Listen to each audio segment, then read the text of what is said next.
Hi, Dennis from Awakening in Health, and I am with an elite group of people. We have another presenter, podcaster. I'll go to let you introduce yourself. Mark here, North Queensland Freedom Network. Fantastic. So we are at an event here in far north Queensland called Apocalypso. Nearly had a mental blank there on that, and it's a bit of a freedom rally. And we got some hopefully recognisable faces here. We got Dale. I've been watching Dale's work for a while. Dale Holmes. We've got Tom Barnett, who's done a lot of incredible work. And we've also got Dave Armstrong, who we've interviewed as well on my channel, Awakening Health. So yeah, we're just really freestyling just now. We don't have any set format. We just wanted to let people know that we're all together, we're all collecting, we're putting our minds together to, I guess, improve society. So did you want to add anything there? Now, I think that's the beautiful thing about this is like, you know, how often would you see Channel 7 and Channel 10 getting together to do something like this? You know, like that's the beautiful thing about this Freedom Network is like, you know, we're just coming from everywhere. And, you know, I've been amazed to find some more friends of Darren Dixon's, who's also a friend of mine. And, you know, it's just amazing how all these paths just cross, eh? Fantastic. Who's Channel 7? I'm not too sure. I'll just have to think of when I last ate a baby. I mean, 10's worse. Do you want to start? What do you reckon, Dale? What do you think of the event? Are you liking it? It's good. I didn't know what to expect, to be honest. Yeah, I knew you were coming, obviously, it's great. But yeah, it's good. Like, good turnout, good people. Yeah. And you're not going to do anything yourself? You're going to have any workshops? No workshop. What would I do? A lot. I think you do okay. I'm going to do a talk tomorrow. It's good. Good doing it second because it was what I was kind of thinking of talking into. These guys have already. There's like a theme. I start seeing like a theme happening. But I love what you said about the heart too. Yeah, and it was both years actually. So I think I'm going to run with that because that was kind of where I was going anyway. But and everyone kind of says it in their own way. Yeah, it's worth it. So anyway. Yeah, but so I might take a different angle with it, but it's really the same message. Excellent. Yep.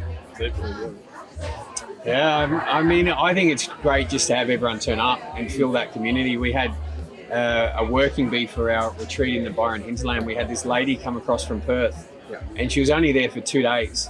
And she goes, I just had to feel what this is like. Like she just needed that feeling of community and to know that it existed so that she could then have some hope. And I think that that's what these sorts of things do. It's like there is hope, there is people trying to do stuff, and there are really good people. And sometimes we forget that in our own communities because we're surrounded by numpties that we don't want to talk to.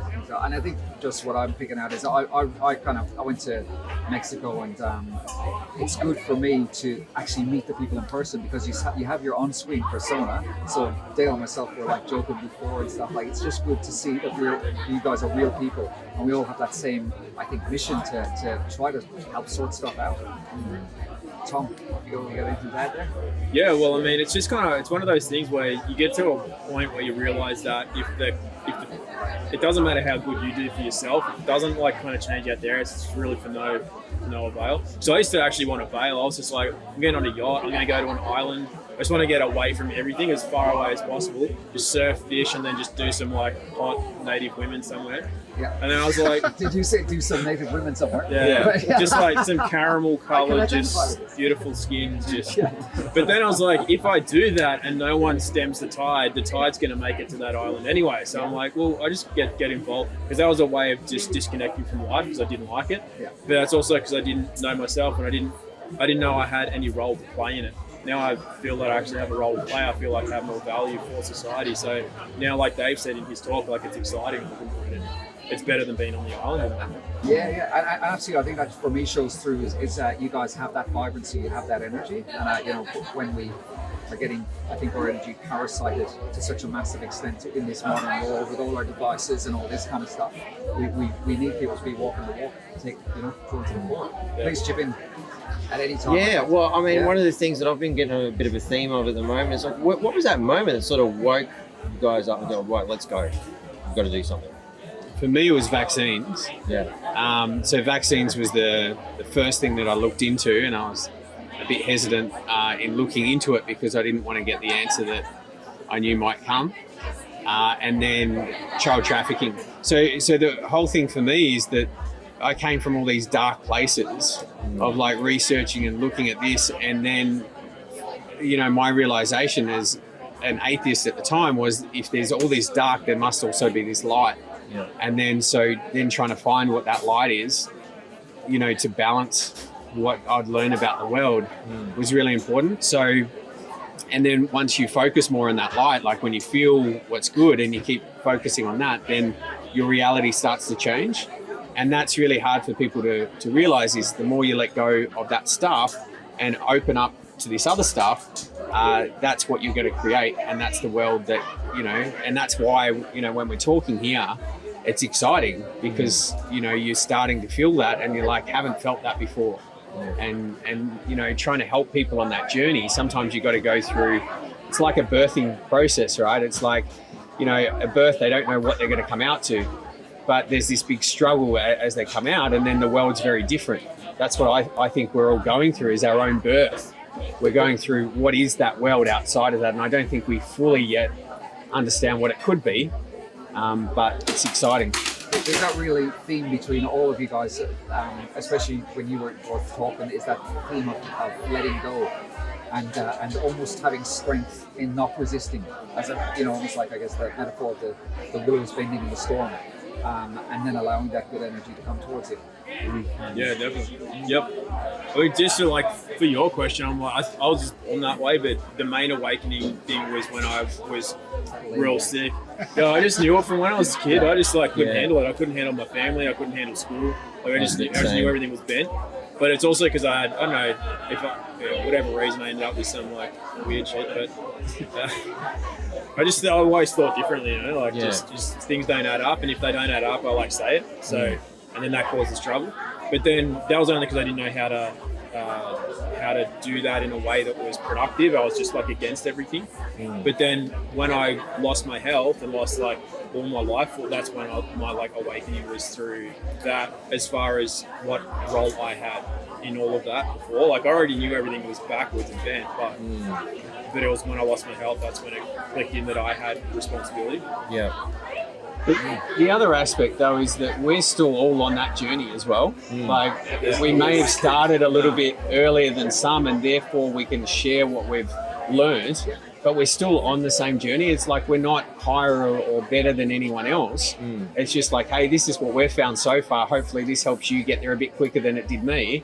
We don't have to play autistic boy for 20 years. There is a hierarchy of the awakening. I'm going to give you a little bit of a flow there, because Dave was saying to me just before that he was uncomfortable being on the stage because he didn't like that power imbalance of being up there.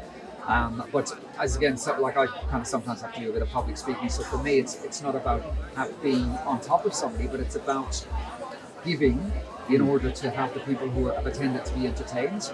But I do like the way that you were kind of specific and acknowledging that you're not better than us, you're the same. And I think that's really important. Yeah, I think it takes, because it's funny, because some people love being, like, they want to be the center of attention, whereas I'm just like, if you want me to say something, I will, but I've got no, like, desire to get up and say something.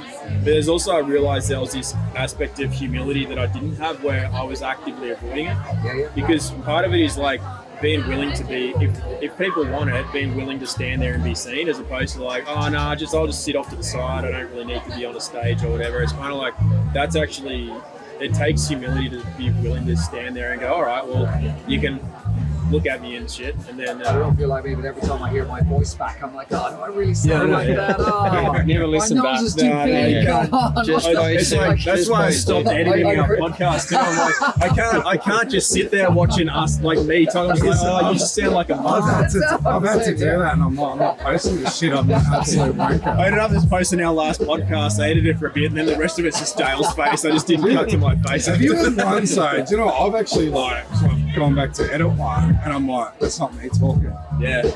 And I can tell it's when like something switches in me. It's when I start talking like deeper stuff. It's inspired, right? No, I can just see it's coming from like, it's like you were talking about before. It's coming from the essence. Yeah. And it's weird watching yourself, and I'm like, it's not me. And I'm like, I'm listening, I'm learning something for myself. I didn't know that information. Yeah. But that is when you give it freely, it then can flow through you, sort of thing. That's hard intuition. And that, Oh yeah, when I forget what the Ward was saying about plagiarism, and then Mike said, "Oh, would you care if you were plagiarized?"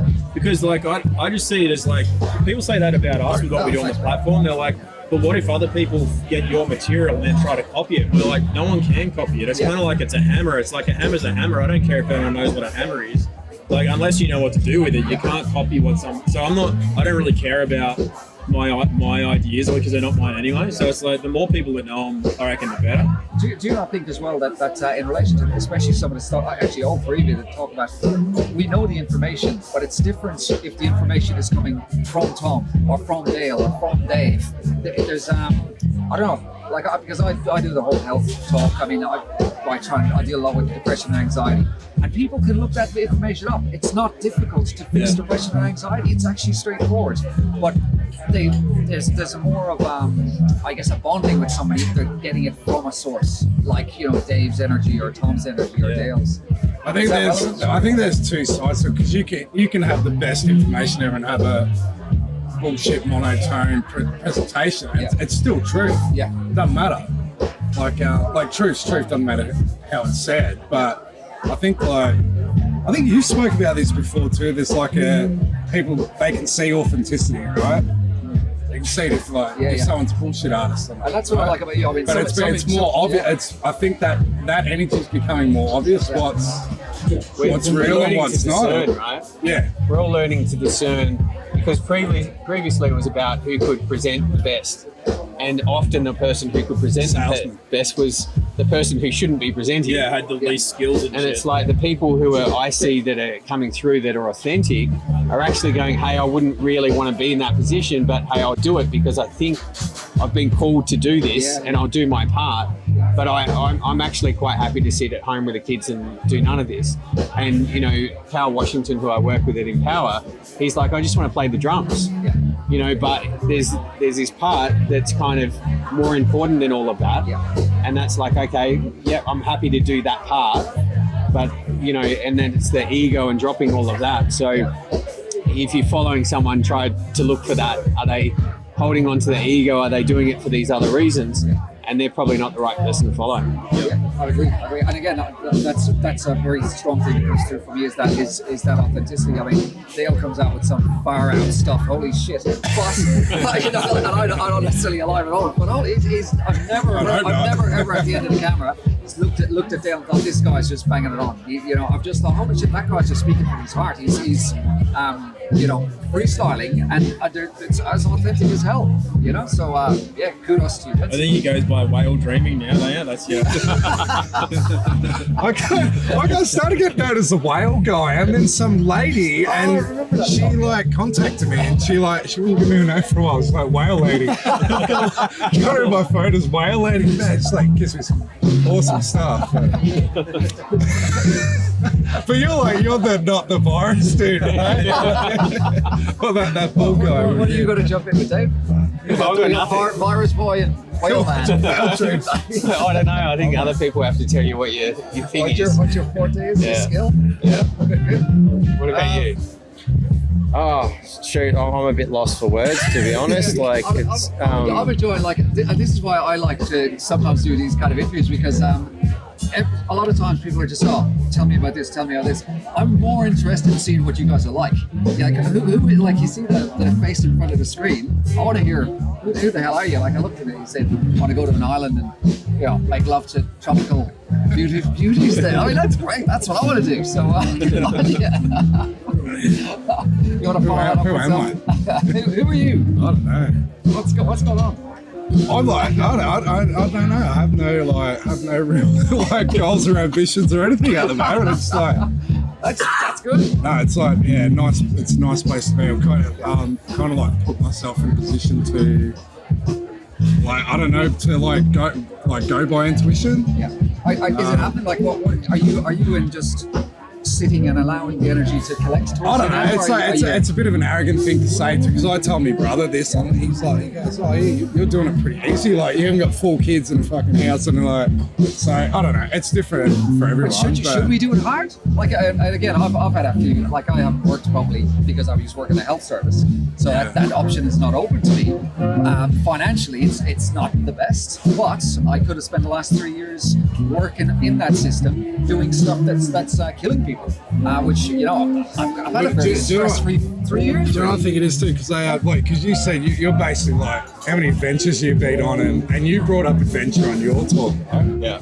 You might have been brought, but that's like because that's the initial hero's journey. Yeah. That's why you take the first plunge is the adventure. Like that's. I think people are going to remember that. Like you kind of that. I think that's. When you take away like all the philosophical stuff and trying to break down why we're here, I reckon that's one of the core bits. It's like, and people have forgotten the adventure, and then when you get caught up in the rah of fighting all the system and stuff, you forgot that core reason why you came in. It's the initiation as well. We've lost our initiation rituals. I mean, people are missing out, and that's part of the hero's journey as well. Don't you think now is like this time that's going to be written in books, years to come? They're going to talk about this very time, whether there's another Bible or whatever, who knows? But they're going to talk about this, and it's like, you're going to talk to your kids about this stuff, and it's like, were you part of that, or did you sit back and just watch it happen? Very important. And that's the thing. It's like it's an opportunity to be a part of creating what this world's, what we want to see, and pass it on to our kids better than what maybe we received it or whatever. But that's exciting, and that's an opportunity. But a lot of people sit back and go, oh no, I'll just watch someone else do it. Yeah. And it's like, no, get involved. And that's, it doesn't really matter what, you've got this value, and so many people think they don't have the value. Yes. It's like, oh, I'm just this, I'm just the housewife, I just do this. And it's like, hang on, some of those skills are hugely important. Yeah. Don't bring yourself down and think that that's not important. And then how can you also utilize the skills you've got to help others and to create something else? So yeah, I think it's, an exciting time, but I want other people to go, what are my skills? Yep. How can I help create something better? And then once you start thinking about that, because you're trying to create it for others, that's when you start to get in the flow, and you get energy from it. Like you feel like, oh, hang on, there's something here, and you keep leaning into it. Yeah. And that's what a lot of people, I think, are fearful of doing. But all the energy, the abundance, the blessings all come from when you do that. So it's a little bit of an adventure, a little bit of a risk. There seems to be no sentiment with, a lot of people I follow, including yourselves, of I am the leader, follow me. It's like, no, I've done things sooner than some other people, and I've got information. You're not putting yourself out there as knowing everything, being everything that's to everybody. dangerous. That's absolutely, Dangerous, yeah.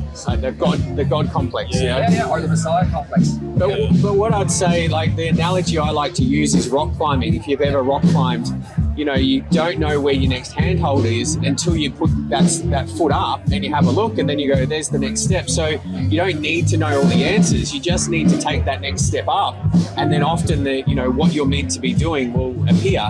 But people forget to take that step. And that's really the important thing. They're too afraid. Just go forward and see what happens. Fucking just chuck me 2 bobs in on that one, man. Like I kind of feel like we're all just a piece of this fucking puzzle, but there's a lot more pieces that still need to come into play. We're hopefully inspiring other pieces to sort of come to the table and add their piece to the board. I don't know what this picture looks like, but it's looking pretty fucking cool so far. And hopefully people watching this are going, wow, I'm not a podcaster, I don't have video or whatnot, but hey, I like to research things, the way Darren goes through the law stuff and whatnot, and you're coming from that nursing sort of thing, so that's your skill. I come from mainstream media, so stepping into alternative media was just a logical step for me. I was like, well, somebody's got to report this stuff because it's not being done, especially, well, at least not where we were in Townsville, but yeah. Yeah, I'm interested to hear your take on that discussion. Well, are you talking more about the people that like feel stuck, or? whatever you want. Like how you see yourself, what you message, whatever you want. Or how I see myself. I don't know, like about 6'6", like, full head of hair, you know, just like. Well, people say they thought you were smaller because that was the first thing that I think the first thing I saw, you go, you're a bit smaller than I thought. Yeah, well, it's like Tom Cruise or something. Like everyone thinks he's like a midget, but he's in like Mission Impossible and that. He's like looks like he's normal height, but he's not. So you want me to get the platform shoes next time I? Yeah, I might need that. Yeah.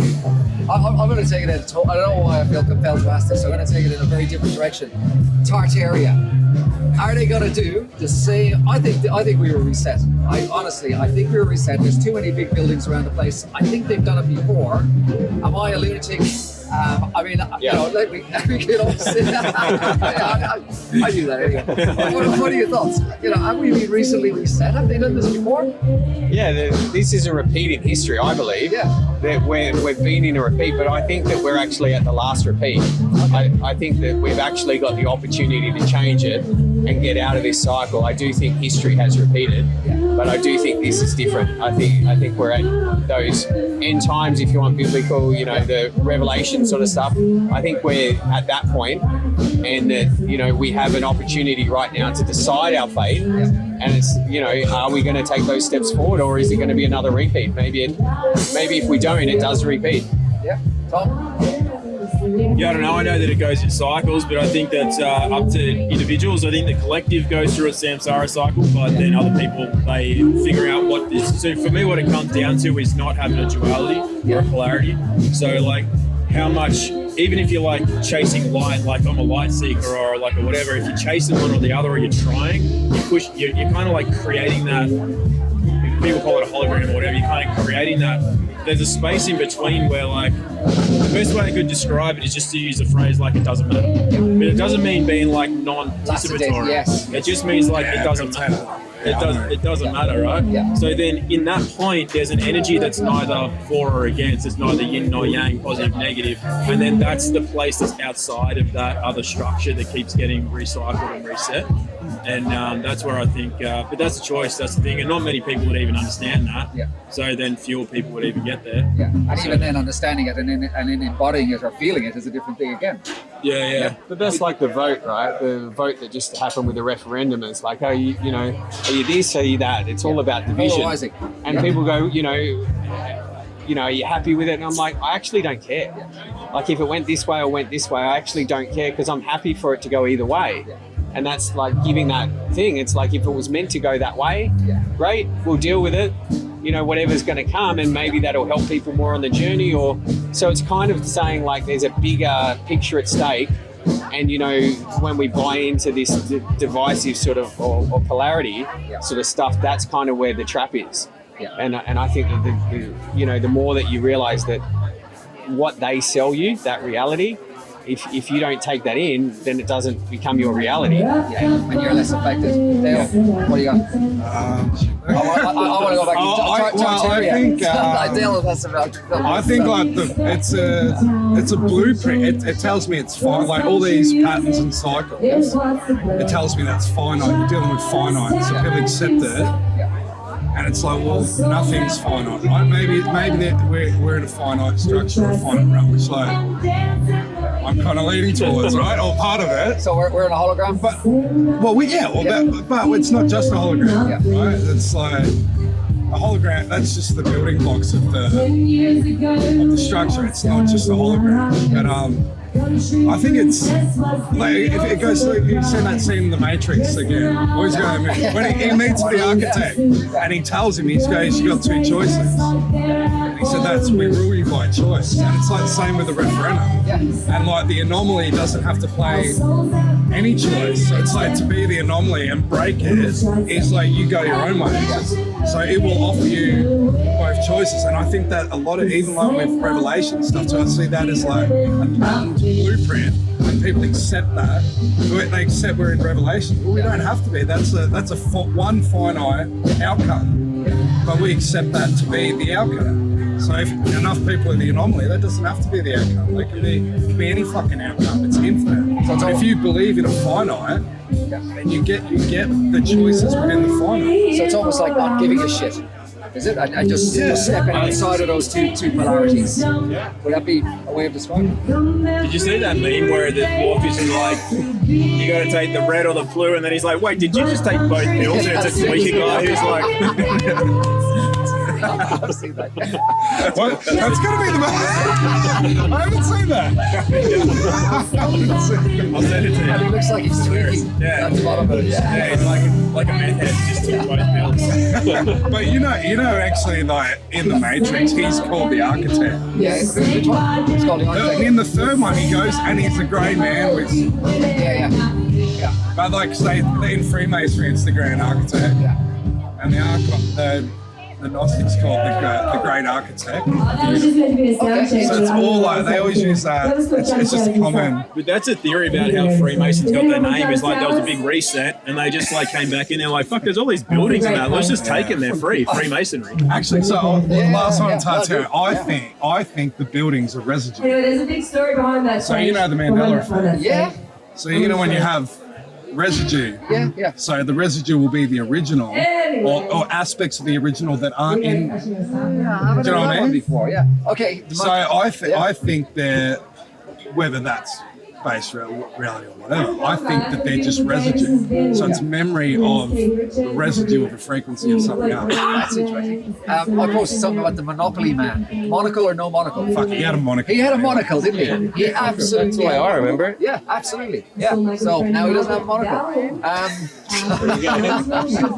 didn't know that. Yeah. Did you? No. You're from Okay. you're from the other Okay, you're go. from this reality. You can probably have a monocle. He's probably a lizard. This is how we work this shit out. When I first got that, someone goes, check the Monopoly man, don't have a monocle. I should shut the fuck up. He's got a monocle. That's all I know that he has. I remember. I'm like, he doesn't Yeah, have a I monocle. honestly remember having a monocle. Like, I until you pointed that out, then I'm like, I used to make with my girls. You know, I was watching them having a monocle. So there's something about this. I can't explain it. But the Tartarian buildings, Mandela effect residue. That's good. That's whatever. I want to know what you think though, man, because you asked the question. Do you reckon there's Tartaria things? Yeah, legit. Yeah, absolutely. All these uniform buildings all across the nation. And if you look at some of Max Egan stuff, and I mean, you read stuff like I've looked at so many different things, but you know they were uncovering these old cities in the Nevada desert, and they used to use them as movie props. And you got the World Fairs and. Yeah, that's we've been nice. So do you know Iwa Anon, the dude? Yeah. So he made that 5 in the 8 hour, like what on earth happened. Okay, And that was all about the lost histories and that. Okay, so basically, then the guys that made that, then they came out and they tried to say that whatever they were saying before was they go, we got it wrong and it's not like that. The guys who made it, sir. Yeah, they went on Crow 777 and did that, and I was just like, there was something in the way they were saying it. I was like, I don't really believe it. Yeah. Holmes Benjamin made a good point though. He said the idea of this Tartaria stuff is that there's all this ornate, beautiful stuff, and the premise is that that's lost and that's old, and we don't have that anymore, and we can't do that anymore, which means it's a learned helplessness. Yeah. But the reality is that it's not real. It's not really lost. So there's part of the Tartarian narrative that I think does include some learned helplessness. That's like. Because TikTok was pushing it real hard. TikTok was allowing Tartarian stuff to be like, they were pushing it. So then it's like, why? Why would TikTok push that sort of stuff? So I think that there's definitely elements of truth in there. I just don't believe 100% the narrative that's put through in all the popular YouTube and TikTok They're videos. tied onto it. Yeah. But you know the way they always say if something's nowhere and then it's everywhere? Yeah. It's like the trans stuff. That was nowhere, then it was everywhere. Flat Earth was nowhere, 2014. It was everywhere. Could that be disclosure as well, though?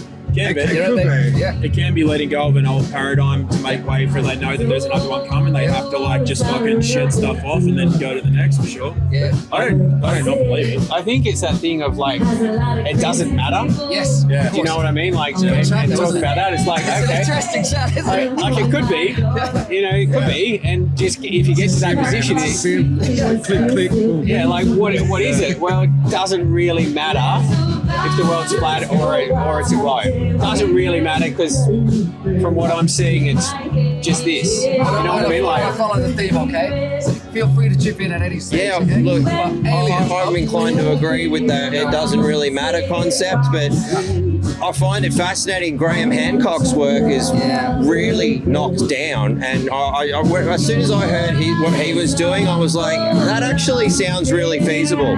I think what Graham Hancock's presenting is possibly tied in with the concept of Tartaria, but again, like what you were saying, mate, like I don't know that the whole Tartarian story is completely true, but I do find that 15th century map that Spanish sailor drew, and you see Australia with the landmass connected to Tasmania. It's like, well, how did he do that 500 years ago if we were told, well, apparently the history we're told, because I can draw a fucking thing now and then backdate it to the 1500s, you know what I mean? So you don't skeptic, Tom. You know, well, that's it. He did say that he copied that map from somewhere else.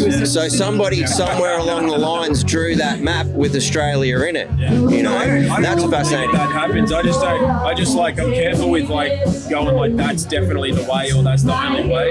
I think that's the division, right? Yeah, that's it. Just like, are you this or are you that? Are you this or are you that? Yeah, I think it does. I'm working for the other side. I'm trying to create division here. That's all. I think, for example, flat Earth argument, I think it matters because if it's what like NASA tells you, it's pretty disempowering. But if we are under affirmative and protected, and if we are the center of everything, then that's super empowering. So I think like it's a base resonance of what it. But whether like arguing semantics about like that's not relevant. Because it's like if that affects how we treat each other, then it's no good. Yeah. So it's like it's probably better if everyone believes the Earth's round. If we all treat each other better, like that's a better thing than everyone knowing that it's like not that, it's a lie, and they're all fighting each other. I mean, whether it's flat or round, does that mean it's any less protected? Well, based on narratives, yeah, because then we're told that like we can be hit by comets and we can get sea level rises and we can get like dinosaurs and shit. So it's kind of like, yeah. So it kind of, unless you're told that you are protected, even if it is that. But yeah, I just think it's like I think it matters because of the lies, but at the end of the day, like not if we're treating each other any different. So, a dear friend of mine who used to write a whole bunch of I mean, I'm inclined to, even if you look at it as the round thing and you brought in the asteroids construct, is that not considered perhaps the wrath of God? Yeah, maybe, but I think that comes from women. Oh, wow. I don't know about how we're going to go getting those ladies on the islands with that kind of attitude. Just a thought, just like I just mean, like, if I do something stupid, I don't need an asteroid to hit me. One of the women around me will tell me I'm doing something wrong. Good backtrack there, Tom. Good recovery, man. Yeah, what's recovery? No, that's what I meant. Aliens, yes or no? No. Well, it depends what you mean. Yeah, it depends what you mean. Yeah. What do you mean by aliens? Little green men who are going to come in a spaceship and 100%. There's like forms that are not human that are interacting here. Interdimensional or aliens? Yeah. I think it's spiritual beings. I think that they form things that maybe look like aliens, but I don't think it's little green men that are on Mars that have come to visit in there. They're already here in human form as far as I can tell, but also I think there's the two words, alien and extraterrestrial. So extraterrestrial meaning more land. So therefore, like outside of the ice wall, if that's the way that it works, there's other lands, but then they don't obviously like trek across. They come through portals and whatever to our lands, and then that's what I reckon. And the other word is alien. Alien to me is two words. It's A meaning art, and then lean. And lean in a commercial sense, that's what it spells. If you take the A and separate it, spells A-lean, like a commercial lean. So that's what I like. When you hear about things like gold and all that being the main thing that quote-unquote aliens are after, because for their craft, and it's the only metal that like doesn't change shape and doesn't lose atomic mass and all that. It's like, well, then what's really being traded and what's in debt? Because we also have monatomic gold in our system. So I just think that it's got something to do with that. But as far as like being green guys, I just think that the whole alien thing is trying to depict what's already here amongst. Like, I just think as human beings, we're all way different from each other. Like, you see in some people's eyes, you just like, and there's structure in that, you're just like way different to other people. So I don't know all that stuff. They're just theories. I think, again, if you go back to finite, or like, if is this the only bipedal form that's smart that exists in the universe, I think absolutely not. Like, if it's the infinite, there's infinite possibilities, right? And like, I think, we just said it. We're at a frequency band. I think there's all fucking sorts of beings. But if you go, sorry. I think there's enough evidence out there to show there's whether you want to call it demonic possession or fucking entity fucking, what do they call it? Entity attachments. What, you know, there is other consciousness inhabiting and interacting with this realm, if you want to call that alien. So if you go back to quantum physics and the observer effect, collapsing energy, we could all be just frequencies, so it's open for the whole lot of it, isn't it? Aliens, round, flat, it's all, and maybe it's a reflection of our consciousness. I don't know. We'll find out one day. Possibly. Yeah. Tom knows, he's not telling us probably. No, I mean, that's at the end of the day, that's what I understand it is anyway. So it's just kind of like, and I think that the realm that we're in is influenced hugely by us. Yeah. Like, what do we think it is? Like, what's the construct of our mind, and what does that create as a holographic externalization of it could be something way different than what we even experience now. So it's like, you know, it's exciting either way. It's interesting. What do you got? I kind of formulated a theory quite a while ago that if we grab all these religions, all these crazy ideas, and we treat it like we're panning for gold, you know, sooner there's got to be a little bit of gold in each part. I think there's something in everything, and I guess the real adventure is finding out, and that's it's the seeking of the knowledge. You know, if you're not willing to seek the knowledge, then you're not going to get very far anyway. But if you're willing to seek and you're willing to accept the truth as you see it, you know, without a preconceived conception when you go into it, then I reckon we can figure it out. Like, you only know what you know. Yeah. I used to be very arrogant, like when I'm like, I've got this. Used to be. Yeah, no, I've peeled it back. Still a little bit. But like, I'm like, I know this.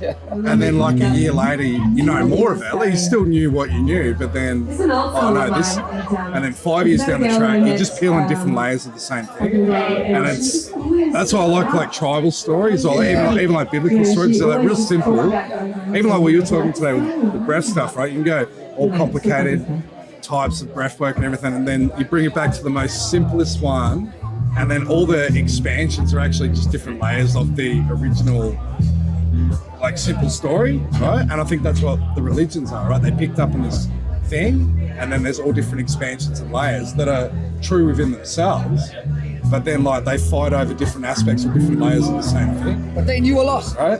Those old people, they knew a lot. More than us. Like but no one would follow anything if it didn't have truth in it. And, and I think a lot of them, it's been designed that way because it's triggering, you know, these archetypes and stuff within us. They know and they can twist it on. But if it didn't have truth in there, there'd be there's no sales pitch if there's no truth there. So there has to be truth in all of it. Yeah. There we go. Good chat. Got anything else? I'm pretty happy with that myself. People have got that sort of attention span sort of realm. We don't want to push it too far. I think it's been really good to catch up and, I want to say, guys, thank you for coming to my backyard and putting on a bit of a show and introducing yourselves, and I'm liking your talk so far. So many thanks. Very nice to meet you. Thanks for having us. Cheers, guys.